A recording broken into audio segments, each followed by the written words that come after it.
प्रधानमंत्री के द्वारा सुबह पश्चिम बंगाल के वोटर्स के लिए संदेश दिया गया, लेकिन इसके बाद सोशल मीडिया पर एक तस्वीर वायरल हुई। दूर से देखने पर दिख रहा ये जो बड़ा सा टैंकर आपको दिखाई दे रहा है, टेक्निकली एक बख्तरबंद गाड़ी है। टैंकर होता तो इसके अंदर तोप के गोले वाला जो नोजल है वो भी लगा होता, लेकिन बख्तरबंद गाड़ियों से अर्धसैनिक बलों का जब लवाजमा निकलना शुरू हुआ पश्चिम बंगाल की सड़कों से, तो लोगों ने इस पर प्रतिक्रिया देना शुरू किया कि भाई इलेक्शन के अंदर इतने बड़े टैंकर जैसे व्हीकल्स को लेकर उतरने की क्या जरूरत है। जनता वोट देने जा रही है या डराकर वोट दिलवाने का प्रयास किया जा रहा है। सोशल मीडिया पर चर्चा निकलना शुरू हुई कि एक heavy duty bullet proof vehicle जो कि यूज किया गया था पहले कश्मीर में, अब वो पश्चिम बंगाल में देखा जा रहा है और लोग इसको लेकर के आश्चर्यचकित हो रहे हैं। तमाम प्रकार की प्रतिक्रियाएं सोशल मीडिया पर इस व्हीकल को देखकर आने लगी कि भाई चल क्या रहा है, पश्चिम बंगाल में इलेक्शन ही तो है, उसके सामने इस तरह के व्हीकल्स दिखा दिखा करके किन लोगों को डराया जा रहा है। वहीं पर बीजेपी के पक्षधर कहते हैं कि ये व्हीकल्स उन लोगों को डराने के लिए है जो बीजेपी के समर्थकों को वोट देने से रोक रहे हैं, उन लोगों को डराने के लिए, क्योंकि बंगाल में चुनावी हिंसा का पुराना इतिहास रहा है। ऐसे में जब दो पक्ष वोट के अंदर उतर रहे होते हैं तो बंगाल के अंदर पूरे देश से ज्यादा जो इलेक्शन के दौरान होने वाली हिंसाएं हैं वो रिपोर्ट होती रही हैं। ऐसे में यहां पर एक दूसरे पार्टी के लोगों को मारना, पीटना, हत्या कर देना, ये बहुत बड़ी सुर्खियां रही हैं। ऐसे में अर्धसैनिक बल उन लोगों में डर बिठाने के लिए यहां पर दिखाई दे रहे हैं। होम मिनिस्ट्री के द्वारा 21 फरवरी के दिन 480 कंपनी, एक कंपनी के अंदर लगभग 100 से 250 पर्सनल्स होते हैं। अगर इस नंबर को सीधा मल्टीप्लाई किया जाए तो 50,000 से लेके 1.5 लाख के बीच में तो खुद सिक्योरिटी पर्सनल्स होम मिनिस्ट्री ने उतार दिए थे, क्योंकि अर्धसैनिक बल होम मिनिस्ट्री के अधीन आते हैं। उसके बाद अपडेट आने लगे तो अप्रैल 20 के दिन 193 कंपनी मल्टीप्लाइड बाई, अगर आप सीधा सीधा उठा करके 250 से करके देखें तो लगभग 50,000 सैनिकों का, अर्धसैनिक बलों का जमावड़ा कहा गया कि बांकापुर जो बांकुरा करके जो जगह है वहां पर दिखाई दे रही हैं। 2321 कंपनियां सीएपीएफ की बंगाल के फेज 2 में उतारी जाएंगी, इस तरह की हेडलाइंस बन रही हैं। इसी चलते पश्चिम बंगाल के अंदर इतनी ज्यादा जब फोर्सेस हैं तो इन फोर्सेस के चलते इलेक्शन कमीशन ने, ताकि किसी भी प्रकार की चुनावी हिंसा ना हो और हिंसा को भड़काने वाले तत्व डिप्लॉय ना हो, एक न्यूज और सर्कुलेट हुई कि इलेक्शन कमीशन ऑफ इंडिया ने, हिंदुस्तान टाइम्स में मैंने ये खबर निकाली है कि पश्चिम बंगाल के अंदर शाम 6 बजे से लेके सुबह 6 से लेके शाम 6 बजे के बीच में मोटरसाइकिल चलने पर भी बैन लगा दिया है, ताकि किसी भी प्रकार से मोटरसाइकिल वालों की मदद से भी दंगा ना भड़क पाए। ये तमाम चीजें हो रही हैं क्योंकि ममता बनर्जी जिस तरह से लगातार 2011 से पश्चिम बंगाल में मुख्यमंत्री की सीट पर काबिज हैं, बीजेपी उन्हें चुनौती देते हुए सत्ता से हटाने का प्रयास कर रही है।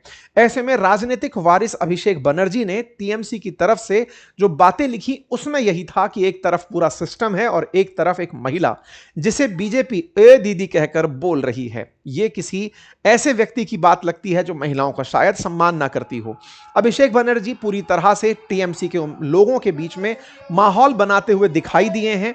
ममता बनर्जी का जो वोट बैंक है उसको सेंसिटाइज करते हुए अपनी तस्वीरें डाले हैं कि उन्होंने जाकर किस तरह से लोगों को मोटिवेट किया है। पश्चिम बंगाल के अंदर लोगों के द्वारा सरकार चुनने का एक लंबा पैटर्न रहा है। जब से देश आजाद हुआ है प्रमुखता से अब तक 4 ही चेहरे यहां हेड होते देखे हैं। 2011 से लेकर अब तक ममता बनर्जी हैं।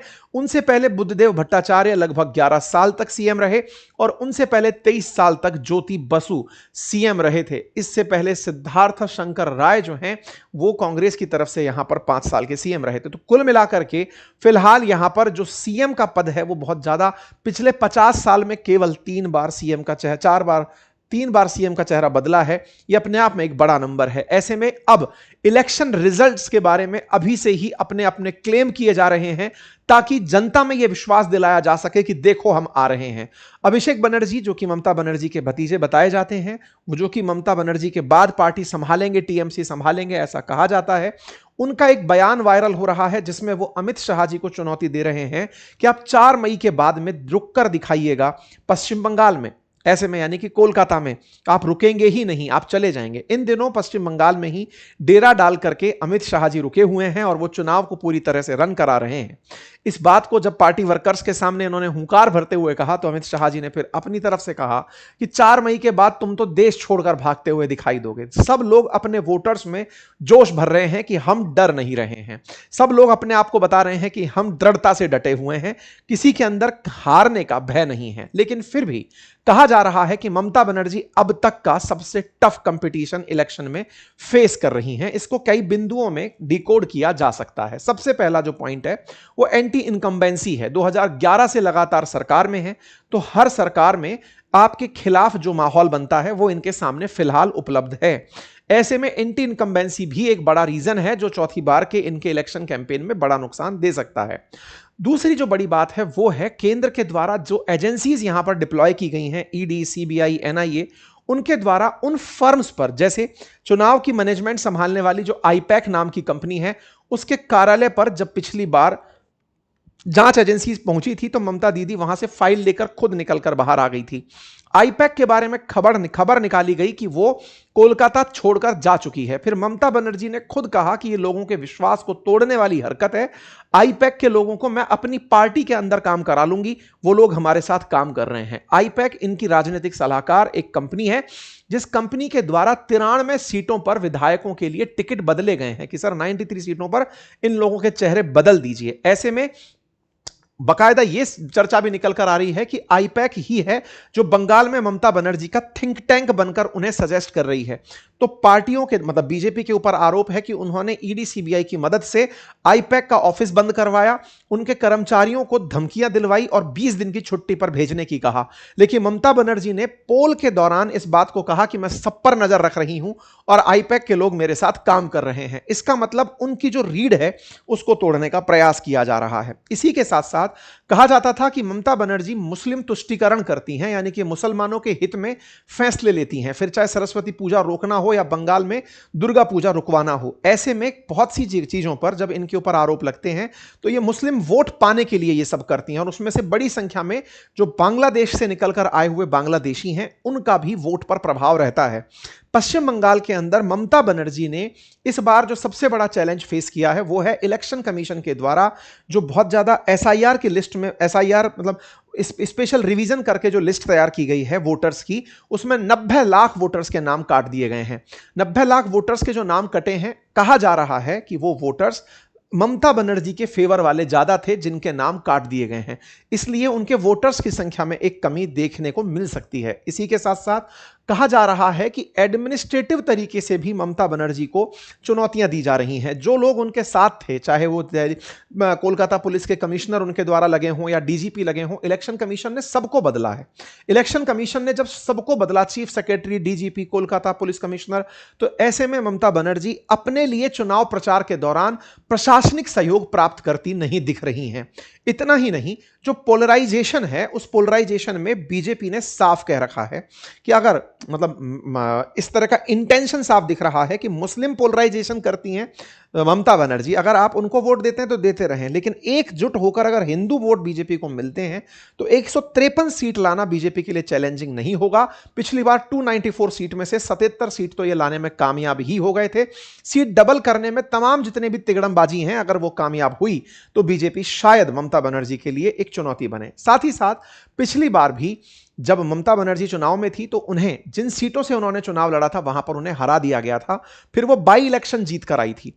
इस बार वो भवानीपुर से चुनाव लड़ रही हैं और इस बार उन्हें वहां पर इतना डर है कि वो खुद ग्राउंड पर रह करके बकायदा एक एक व्यक्ति के पास लोकल कार्यकर्ताओं को भेज करके कन्विंसिंग कर रही हैं, चुनाव प्रचार कर रही हैं। इसका मतलब उनको उनके ही मैदान में फिर से हराने के लिए दृढ़ तैयारियां चल रही हैं। ये सब स्थितियां वो हैं जो 2021 से उलट हैं। 2021 में जब बीजेपी 77 सीट जीती थी उस समय कोरोना काल था, 8 फेज में इलेक्शन थे। इस बार बीजेपी के साथ 2 ही फेज में इलेक्शन होने जा रहा है। ममता बनर्जी जिसके साथ कंपटीशन में है उनके साथ 2 ही फेज का कंपटीशन है और उस कंपटीशन में हर जगह की अलग स्ट्रेटजी बनाकर ये लोग उतरे हैं। पिछली बार भी जब ये इलेक्शन में उतरे थे तो महिला वोट एकजुट होकर ममता बनर्जी को मिले थे, क्योंकि उस समय पर महिलाओं के लिए ममता दीदी ने बहुत सारी स्कीम्स अनाउंस की थी।